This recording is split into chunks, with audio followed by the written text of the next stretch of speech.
To read and reread the scanty remains now left to us of the literature of ancient Greece is a pleasant and not a laborious task, nor is that task greatly increased by the inclusion of the scholia or ancient commentaries. But modern scholarship has been prolific in the making of books, and as regards this department of my subject, I must frankly accept the verdict passed by a German critic upon a historian of a vastly wider erudition than mine, and I confess that I stand helpless before the mass of my material. To be more precise, I believe that in the domain of epic, lyric, and tragic poetry, I am fairly familiar with the researches of recent years, and I have endeavored to read the more celebrated books on prose and comic poetry. Periodical literature is notoriously hard to control, but I hope that comparatively few articles of importance in the last 20 volumes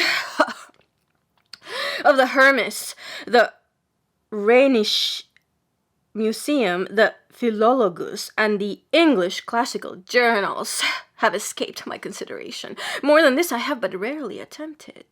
If under these circumstances I have nevertheless sat down to write a history of Greek literature and have even ventured to address myself to scholars, as well as to the general public, my reason is that, after all such knowledge of Greek literature as I possess, has been of enormous value and interest to me, that for the last 10 years at least, hardly a day has passed on which Greek poetry has not occupied a large part of my thoughts.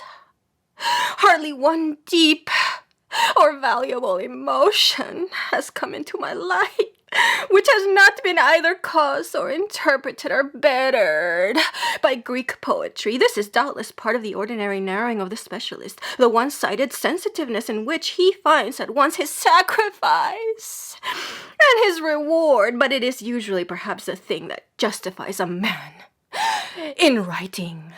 I have felt it difficult in a brief and comparatively popular treatise to maintain a fair proportion between the scientific and aesthetic sides of my subject. Our ultimate literary judgments upon an ancient writer generally depend, and must depend, upon a large mass of philological and antiquarian argument. In treating Homer, for instance, it is impossible to avoid the Homeric question. And doubtless many will judge in that particular case that the question has almost ousted the poet from this book. As a rule, however, I have tried to conceal all the laboratory work except for purposes of illustration, and to base my exposition or criticism on the results of it.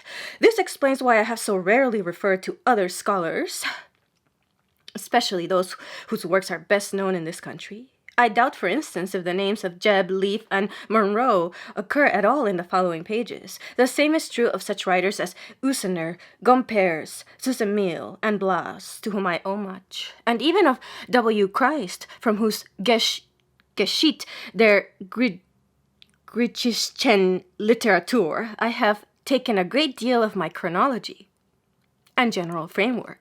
But there are two teachers of whose influence I am especially conscious. First, Mr. T.C. Snow of St. John's College, Oxford, too close a friend of my own for me to say more of him. And secondly, Professor Ulrich von Wilhelmowitz Moellendorff of Göttingen, whose historical insight and singular gift of imaginative sympathy with ancient Greece seem to me to have changed the face of many departments of Hellenic study within the last 15 years. My general method, however, has been somewhat personal and independent of particular authorities. I have tried, at first, unconsciously, afterwards, of set purpose, to realize as well as I could what sort of men the various Greek authors were, what they liked and disliked, how they earned their living and spent their time. Of course, it is only in the Attic period, and perhaps in the exceptional case of Pindar, that such a result can be even distantly approached, unless history is to degenerate into fiction. But the attempt is helpful even where it leads to no definite result. It saves the student from the error of conceiving the Greeks as all much alike, a gallery of homogeneous figures with the same ideals, the same standards, the same limitations. In reality, it is their variety that makes them so living to us. The vast range of their interests, the suggestiveness and diversity of their achievements, together with the vivid personal energy that made the achievements possible. It was not by classic repose, nor yet by worship of the human body. It was not even by the mere possession of high intellectual and aesthetics gifts that they rose so irresistibly from mere barbarism to the height of their unique civilization. It was by infinite labor and unrest, by daring and by suffering, by loyal devotion to the things they felt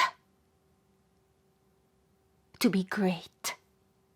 Above all, by hard and serious thinking.